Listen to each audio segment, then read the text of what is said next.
ममता और शेखर का इकलौता बेटा था। वे लोग शहर में रहते थे, इसलिए शेखर चाहता था कि वो अपने बेटे की शादी शहर में करवाए। तो वहीं दूसरी ओर ममता अपने बेटे की शादी गांव की एक लड़की से करवाना चाहती थी, ताकि वो हमेशा अपनी बहू पर अपनी चला सके। ममता, ये तुम्हारी कैसी जिद है? हम लोग शहर में रहते हैं और तुम खुद इतनी मॉडर्न हो, और इतनी मॉडर्न होकर अपने बेटे के लिए गांव की लड़की लेकर आना चाहती हो, वो भी ऐसी लड़की जो घूंघट में रहे। अगर मैं अपने जैसी मॉडल बहू ले आई तो मेरी बहू मुझ पर ही हुक्म चलाने लगेगी, और मैं नहीं चाहती कि मेरे घर में किसी और की चले, समझे आप? चाहती क्या हो ममता, और क्या बोल रही हो? मुझे तो कुछ समझ में नहीं आ रहा। आपको कुछ समझ में आएगा भी नहीं, इसलिए आप चुप रहिए और मुझे मेरा काम करने दीजिए। करो तुम्हें जो करना है, शुरू से तो तुम अपनी ही चलाती आई हो। इस तरह से ममता अपने पति को चुप करवा देती है और अपने बेटे की शादी गांव की लड़की पूजा से करवा देती है। बहू, अब से ये तुम्हारा ससुराल है। तुम जानती हो ना ससुराल में बहू कैसे रहती है? जी माँ जी, मैं सब जानती हूँ। वेरी गुड, चलो फिर बाहर आ जाओ, पर घूंघट में आना। बाहर तुम्हारे ससुर जी हैं, पता है ना, ससुर और जेठ के सामने घूंघट में रहती हैं बहुएं। जी माँ जी। ममता के कहने पर पूजा घूंघट में बाहर जाती है। अपनी बहू का घूंघट देखकर शेखर ममता से कहता है, ममता, ये सब क्या है? बहू ने घूंघट क्यों किया होगा? बहू, इस घूंघट को हटा दो। ये आप कैसे बात कर रहे हैं? ये हमारी बहू के संस्कार है। और भूलिए मत, बहू हमेशा ससुर और जेठ के सामने घूंघट में ही रहती है। बहू, तुम अपना घूंघट हटा दो, कोई जरूरत नहीं है घूंघट पर रहने की। मैं तुम्हारे पिताजी समान हूँ। पर पिताजी, मैं घूंघट नहीं हटा सकती। माँ जी बिल्कुल सही कह रही हैं। ये मेरे संस्कार नहीं है कि मैं अपने ससुर जी के सामने बिना घूंघट के घूमूं। ममता, तुमने बहू को बहुत अच्छी पट्टी पढ़ाई, और मेरी भी एक बात याद रखना, बहू ज्यादा दिन तक घूंघट में नहीं रहेगी, और एक दिन ऐसा आएगा जब तुम अपनी मनमानी नहीं कर पाओगी। मेरी खुशी तो आपसे देखी ही नहीं जाती। बहू, जाओ किचन में जाकर हमारे लिए चाय बना दो। शाम हो चुकी है और चाय बनाने के बाद डिनर की तैयारी कर लेना।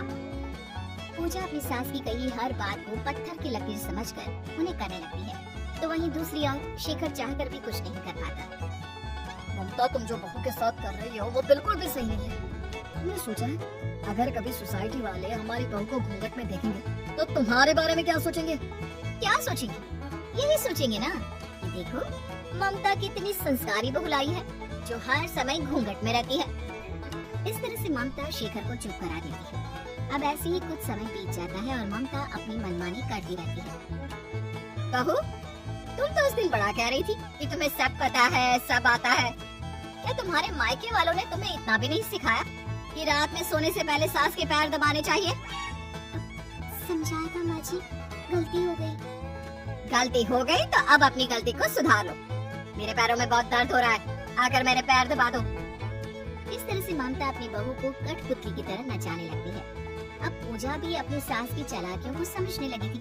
ऐसे ही कुछ दिन बीत जाते हैं और एक दिन जब ममता बाहर गई होती है तो शेखर अपनी बहू से कहता है, पूजा बहू, तुम अपनी सास के इशारों पर चलकर उसके घमंड को सातवें आसमान पर चढ़ा रही हो। तुम्हें नहीं लगता कि तुम्हारी सास तुम्हारे साथ ज्यादती कर रही है?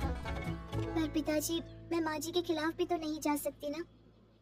बहू, जब घी सीधे उंगली से ना निकले तो उंगली टेढ़ी करनी पड़ती है। और तुम्हारी सास प्यार से मानने वालों में से नहीं, खुद तो वो मॉडर्न बनी रहती है और बहू को घूंघट पर रखती है। अपना घूंघट हटाकर अपनी सास को दिखा दो कि तुम उसकी कठपुतली नहीं हो।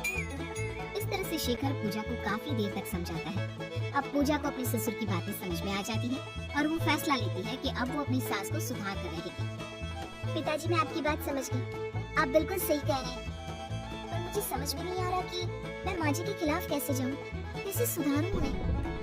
तो सबसे पहले तो तुम अपना घूंघट हटा दो और अपनी सास को जवाब देना सीख जाओ, और जैसे तुम्हारी सास है वैसे ही बन जाओ, तभी ही सुधरेगी तुम्हारी सास। वो सब तो ठीक है पिताजी, पर मुझे डर लग रहा है कि अगर मैं माँ जी के खिलाफ गई तो। डरती क्यों? मैं हूँ ना तुम्हारे साथ। इस तरह से शेखर अपनी बहू का साथ देता है। अब कुछ दिनों बाद पूजा बिना घूंघट के घर में घूमती है और धीरे धीरे बिना अपनी सास से पूछे घर से बाहर जाने लगती है। ये देखकर ममता को बहुत गुस्सा आता है। बहू रानी, अभी तुम्हारी शादी को 6 महीने भी नहीं हुए और तुमने अपने असली रंग दिखाने शुरू कर दिए। बहुत पंख निकल गए हैं तुम्हारे। सही कहा माँ जी, वो कहते हैं ना, जैसा देश वैसा भेष। देखिए ना, यहाँ कोई घूंघट में नहीं रहता। अब मैं दूसरों को क्या कहूँ जब मेरी खुद की सास इतनी मॉडर्न है। जब सास इतनी मॉडर्न है तो बहू देहाती कैसे रह सकती है? इतना बोलकर पूजा हंसती हुई वहाँ से चली जाती है। ममता अपनी बहू को इस रूप में देखकर बड़ी हैरान होती है। अब समय यूं ही बीतता है और ऐसे ही एक दिन, बहू घूंघट ना करने से, बाहर घूमने से कोई मॉडर्न नहीं बन जाता। और वैसे भी बहू चाहे कितनी ही मॉडर्न क्यों ना हो जाए, उससे अपनी सास की सेवा करनी ही पड़ती है। माँ जी, बहू सास की सेवा तब करती है जब सास को सेवा की जरूरत होती है। पर आप तो मुझसे भी ज्यादा जवान दिखती हो, भला आपको कैसे सेवा की जरूरत? पूजा का बदलता रूप देखकर ममता हैरान हो जाती है। उसे समझ में नहीं आता कि अब वो क्या करे कि फिर से पूजा को अपने बस में कर सके। समय यूं ही बीतता जाता है और ममता का जोर पूजा पर से हट जाता है। अब चाहकर भी ममता पूजा को अपने इशारों पर नहीं नचा पाती और खुद उसकी मोहताज हो जाती है। बहू, मैं बाहर पार्टी करने जा रही हूँ, रात को आऊंगी, मेरा खाना मत बनाना। माँ जी, अब आपकी उम्र हो गई है, आपको ये पार्टी करना शोभा नहीं देता। आप जाकर आराम से बैठ जाइए। अगर इस उम्र में कोई हड्डी टूट गई ना तो जोड़ पाना मुश्किल हो जाएगा। तुम कहना क्या चाहती हो? मैं तो बस यही कहना चाहती हूँ कि शाम हो गई है, अब आपको बाहर जाने की जरूरत नहीं है। याद है ना, अभी कुछ दिन पहले ही तो बिस्तर से उठी है। अगर इस बार फिर तबीयत खराब हो गई तो कौन करेगा आपकी देखभाल?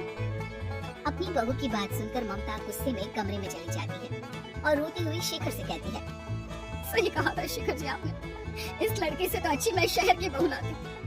घूंघट वाली बहू आज मुझे ही भारी पड़ गई। कहते हैं ना ममता, जैसी करनी वैसी भरनी। तुमने भी बहू को बहुत नचाया, अब तुम्हारी बारी है। मेरे साथ ऐसा होगा मैंने कभी नहीं सोचा था।